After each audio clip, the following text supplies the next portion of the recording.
A kite 97 feet above the ground moves horizontally at a speed of 7.5 feet per second. What is the rate of change of the angle between the string and the ground when 158 feet of string have been let out? As usual, our first move is to draw and then annotate our diagram. So the diagram was given, yay, but we do want to start defining all our terms. So we're going to say a kite 97 feet above the ground. So that's this distance, and I'm going to call that capital H. And it moves horizontally with a speed of 7.5 feet per second. So that's 7.5 feet per second.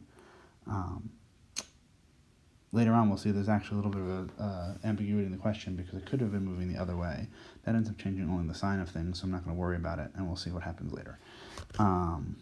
We should probably define the rest of the terms on our diagram, so I'm going to call the distance along the ground between the kite and the person holding the kite or whatever it's attached to, I'm going to call x.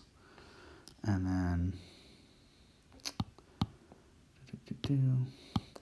the total length from the string to the ground, to the kite, which is this thing, which we know is eventually going to be 158 feet, is L. Of course, H and stays the same, but X and L both change with the movement of the kite.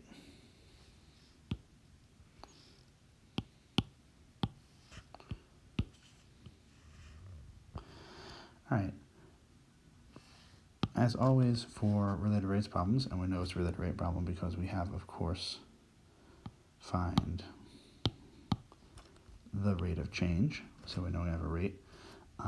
The rate of change of what? Well, the angle between the string and the ground, which is theta. So we're going to eventually be looking for the rate of change of that. And we know that we always want to know what is constant,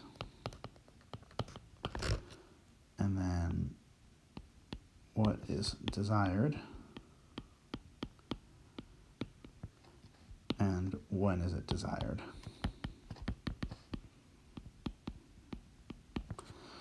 So going back to our picture, we were given that H is constant, it's 97.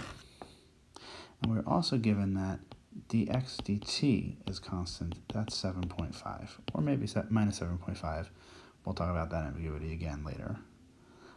What are we looking for? Well, we were looking for the rate of change of that angle, so d theta dt. And how do we know what moment we care about? Well, the moment we care about is going to be when L is 158 feet. So that's sort of the breakdown of our problem. The next thing we end up doing is we want to relate what relates our quantities, or it's from the problem, usually from the geometry, but maybe from the problem itself. We have to have some connection between x and theta so we can get a connection between dx dt and d theta dt to have our rates be related. So what we have here is if we look at the triangle, it's a right triangle since the height is by definition perpendicular to the horizontal distance. And so we can say maybe something like the tangent of theta is opposite h over adjacent x.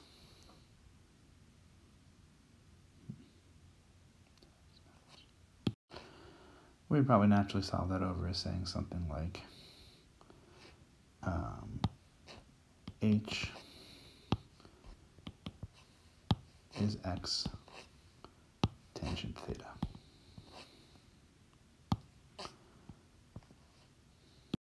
At this point, it's probably worth stopping and thinking about if we can make this simpler. I know that I'm going to take a time derivative to eventually get dx dt and d theta dt. And right now I have x and theta multiplied together in functions, and that's generally pretty annoying. So I'm going to rearrange this on the fly, and I'm going to say that x is h cotangent of theta. That's going to simplify taking my derivatives actually quite a bit. It works the other way, it's just a little bit more involved and complicated to get it done. So anyway, we're going to take our derivative of both sides. So I have d dt of the left, and that's going to equal d dt of the right.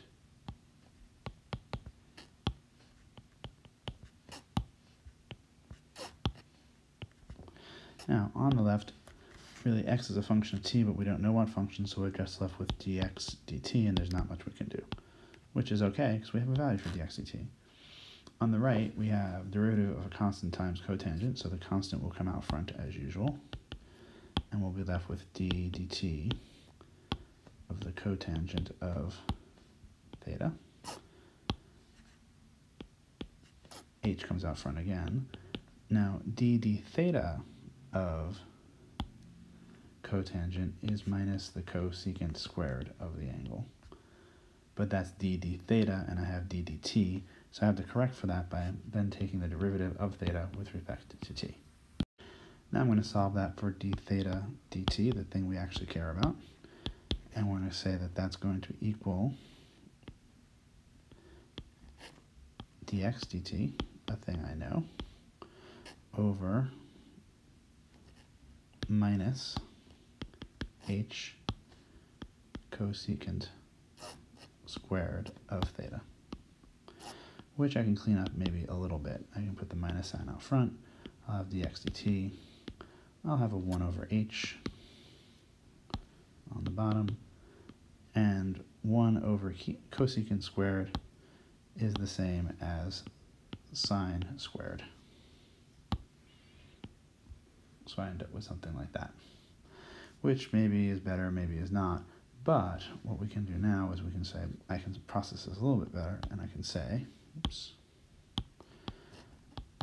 I can say I still have minus dx dt and 1 over h, nothing with those right now, but sine squared from my geometry was just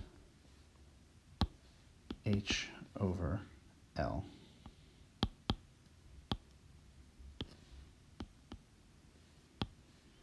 Of course, squared, because we had it squared before. And that will allow me to simplify it one last time, and I get minus dx dt, and then I have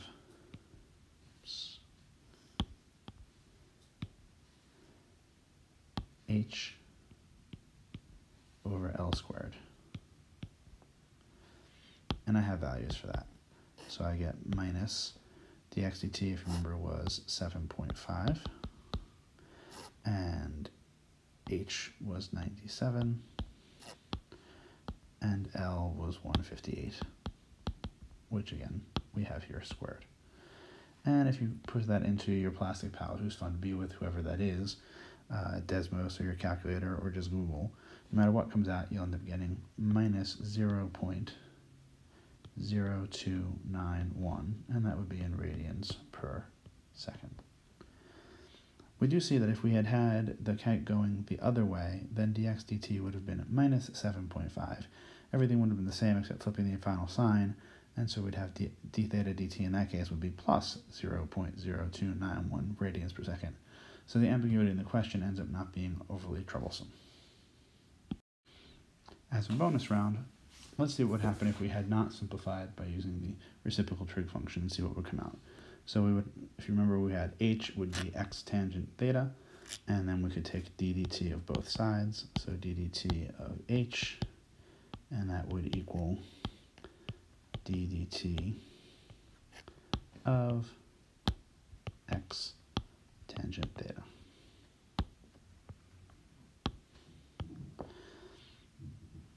Now, on the left-hand side, we're in good shape because the derivative of any constant is 0, no matter what you're taking derivative with respect to, so dh dt is just 0, and that's relatively friendly. But on the right-hand side, we have a product, so we're going to end up with the derivative of the first times the second, so dx dt times the tangent of theta. And then we're going to end up with the first times the derivative of second, or x, times d dt of tangent theta.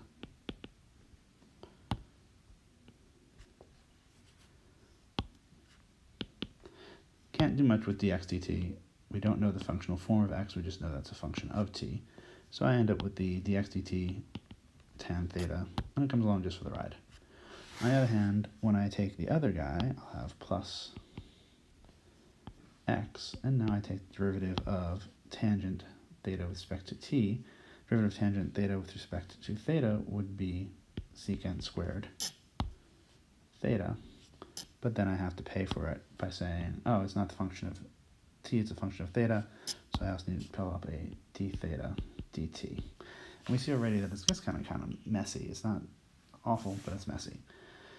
Anyway, plugging on, we can bring everybody over to the other side, and we'd have minus x secant squared theta d theta dt, and that would equal dx dt times tangent of theta.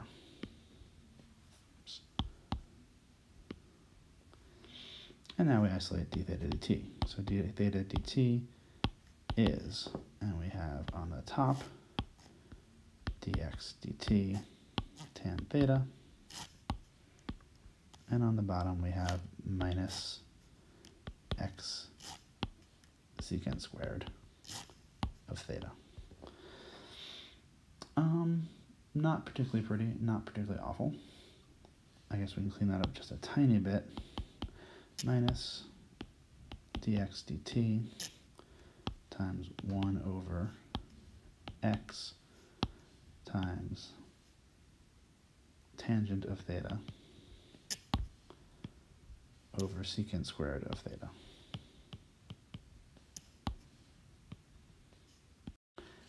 Now we need to figure out what those trig functions would be. So if we look at our original image, we see that trigonometrically, because this is, after all, again, a right triangle, we have the tangent of theta is equal to h over x, which we knew before, so I guess that wasn't all that deep. And then we have that the secant of theta is, and the secant, remember, is the hypotenuse over the adjacent side, so it's going to be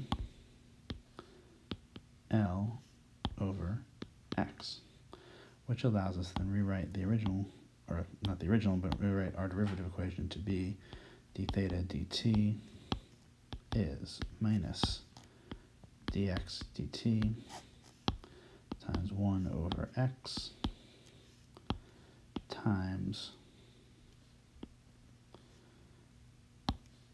h over x over